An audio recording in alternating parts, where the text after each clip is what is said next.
Guys, কেমন আছো তোমরা? আশা করি খুব ভালো আছো। আমিও খুব ভালো আছি।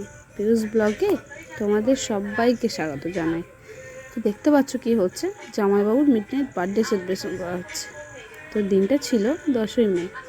তো জামাইবাবু বার্থডে টাইমে নিজের বাড়িতেই থাকে। এবছর শ্বশুর বাড়ি এসেছে, তো বার্থডেটা তো স্পেশাল করতেই হবে। তো আমরা সবাই মিলে প্ল্যান করলাম জামাইবাবুকে একটা সারপ্রাইজ দিই।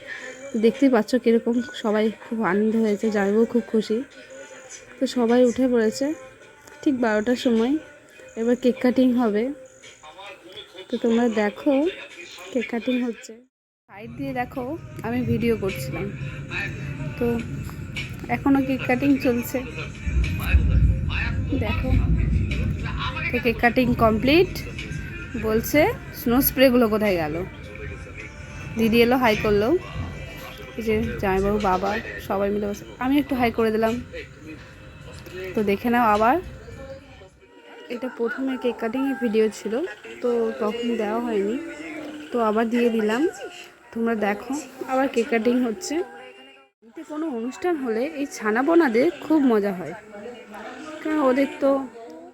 কারণ ওদের তো এসব খুব ভালোই লাগে পার্টি করতে।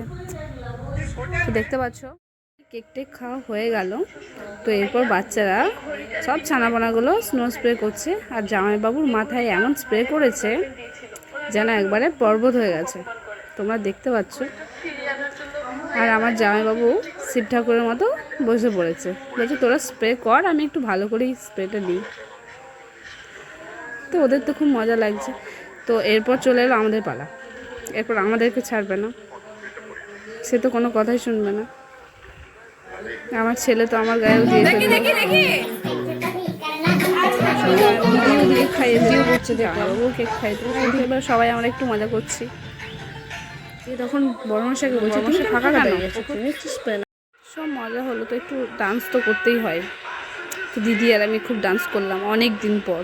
কি গানে আমরা ডান্স করছিলাম তো তোমরা একটু কমেন্ট করে জানি। অনেক দিন পর আমরা সবাই মিলে আবার এরকম মজা করলাম। তো দিদিকে তো আমি ছাড়ছি না, তোকে তো নাচতেই হবে, তুই আয়। এদিকে বঞ্জিও নাচ করছে খুব, বলছে মনি এরকম করে নাচ করো, এরকম করে।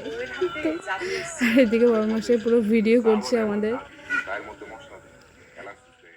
বাবুর হাত থেকে সব জিনিসপত্র নামিয়ে দিলাম, দিয়ে আমি দিদিকে ধরে টানলাম যে চলাই ডান্স করবি। চিন্তা করে জামাইবাবুর হাত থেকে সব নামালাম আর দিদিকে ধরে টানলাম, বললাম আই ডান্স করবি। জামাইবাবুকে ডাকলাম না। তো শেষে জামাইবাবুকে আর দিদিকে বললাম যে তোমরা একটু ডান্স করে নাও, দিদি ব্লগটা আবার শেষ করে ফেলো, বুঝলে তো।